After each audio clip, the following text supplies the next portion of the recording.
අර ගම්පෙරළිය ලියපු මෝඩයා. මොකಾದ උගේ නම?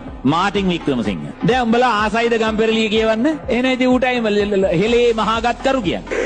මොකද්ද හේතුව? මට තේරෙන්නේ නැහැ. ඇයි? ඔන්න තේරුම් ගන්න රොබි කොච්චර බොන්ද කියලා. අර අච්චු පොතේ හරි නැත්තම් ඉස්කෝලේ උගන්වපු ගුරා හරි කියනවා. කවුද හෙලේ මහාගත්කරු? වික්‍රමසිංහ.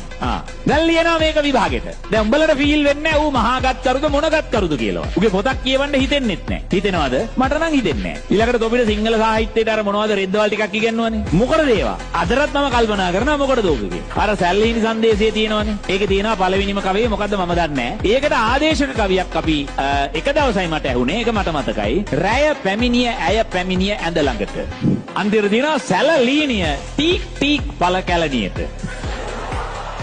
කියලා අපිට තේරෙනවා. මම ගම්පෙරළිය කියුවේ නම් අවුරුදු 8ේදී. අවුරුදු 8ේදී මම තාත්තට වද කරලා ඉවර වෙලා මෙන්න මේ තැනට ගියා. ඔයා පොඩ්ඩක් බලන්නකෝ. ඒ දේවල් දැක්කහම නම් හෙලේ මහාගත් කතුවරයා මාටින් වික්‍රමසිංහ මහතාම තමයි සර්. ඔයාට ඕන නම් මම මේක තේවන්න. සුබ දවසක්. ඉස්ලාම කියන්න ඕන සමා වෙන්න කියලා මම වීඩියෝ එක පටන් ගන්නම්. මම වැරදි අතරම ගොල්ලෝ නිවැරදි එහෙම කියන්නේ ඊයේ දවසේ මා සම්බන්ධයෙන් යම්කිසි වීඩියෝ එකක් සමාජ මාධ්‍ය ජාලවල ප්‍රචාරය වෙනවා. ඉතින් ඒ ගැන පොඩි පැහැදිලි කිරීමක් කරන්න ඕන. මෙන්න මෙහෙමයි මම ඒක සංවෘත අවකාශයක් තුල පන්තියක් ඇතුලේ කරන ලද කොටසකින් උපුටාගත්ත කොටසක් තමයි වීඩියෝ එකක් විදිහට TikTok කරලා එළියට දාලා තියෙන්නේ. ඉතින් එතනම ඒක ප්‍රචාරය කිරීම සම්බන්ධයෙන් මගේ කිසිම සම්බන්ධයක් නැහැ.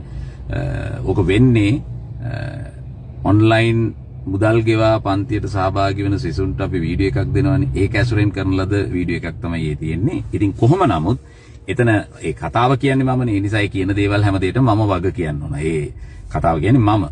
ඒතර එතනදී විශේෂ කරුණක් පැහැදිලි කිරීම සඳහා මේ මොහොතේ මට එන උදාහරණයක් විදිහට මම මාටින් වික්‍රමසිංහ මහත්මයා සහ එතුමාගේ ගම්පෙරළිය කියන පොත කතාවට අරගෙන එතනදී මම මේ වචන භාවිතා කරන සරේ සහ ඊටාම වැඩකට නැති වැදගත් නොවන අනවශ්‍ය වචනයක් මම එතන කියනවා. ඒක මෙතන නැවත වතාවක් කියන්න බැරි හේතුව ඒකින් නැවත වතාවක් අගතියට ලක්වන නිසා.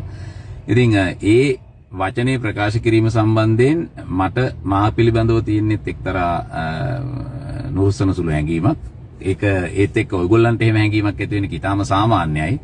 ඉතින් ඒ වචනේ හේතුවෙන් අගතියටපත් වෙච්ච ඊළඟට සිත්වලටපත් වෙච්ච සියලු පාර්ශවයන්ගෙන් මා සමාවිල්ලා සිටිනවා. මට මේ මොහොතේ කරන්න තියෙන එකම දේ ඒක. නමුත් මම දන්නවා සමාවිල්ලුවක් කියලා ඒ වෙච්ච දේ නැවත යථා තත්ත්වයටපත් වෙන්නේ නැහැ.